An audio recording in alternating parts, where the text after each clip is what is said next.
park of the course John Ellison. Good Friday 1971 at Oulton Park, the Rothmans Formula One International Trophy. Noticing here with the 72 entering its second full season and the Pratt & Whitney engine turbine car. John Surtees with the TS9 Surtees and the unloved M14A McLaren. That's Rainer Wiesel, and that's Pedro Rodriguez talking to Ellison before the start. He and Harold Galley at a drive BRM. Peter Gethin at the wheel of the McLaren, the sole representative there at Oulton on this day. A young Jackie Stewart to drive the Derek Gardner-designed Tyrrell that had made its debut at Oulton the previous year. Checking the tyres prior to the start, and this is the Surtees. Big John still making his way as a constructor.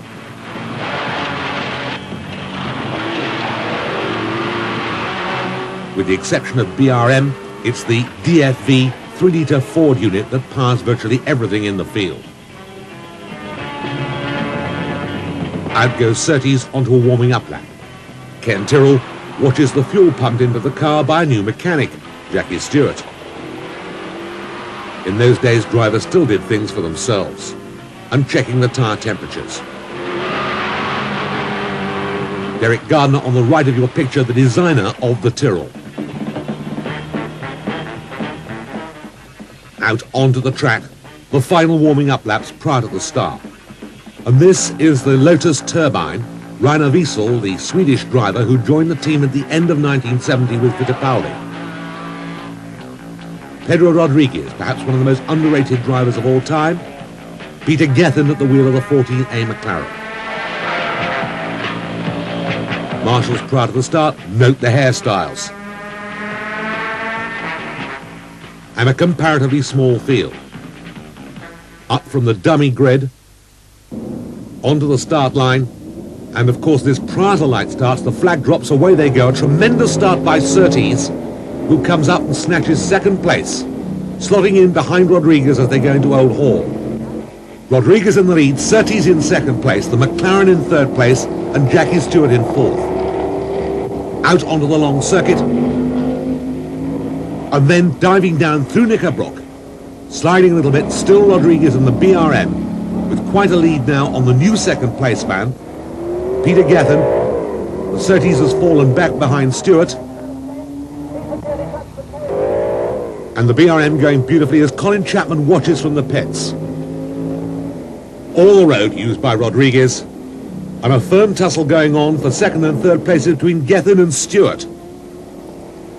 Surtees dropping back with a problem. And still the BRM dominating the situation. Jackie Stewart with the Tyrrell. Watching from the pits, Derek Gardner and Ken Tyrrell, an eye on the watches. No car-to-car radio as Surtees comes in to retire, having blown the engine. A little lappery for the leading BRM and the gap closing between the two, but not significantly. 7 seconds. Spectators in the pits, watching the action out on the circuit. Closing all the time is Jackie Stewart, but the car not as happy on left-hand corners as it is on right-hand corners. Again on their way towards Druids Corner. And still the BRM very much in charge. Rodriguez to go on to win a Grand Prix before losing his life later in the year. Sliding again through Knickerbrook, a very quick corner in those days. The checkered flag, and Rodriguez and BRM win. Congratulations to the winning driver. Look out for team manager Tim Parnell about to appear on the left of the picture as the laurels go round the neck of the Mexican. There's Parnell congratulating his driver. Rodriguez's only Formula One win on British soil.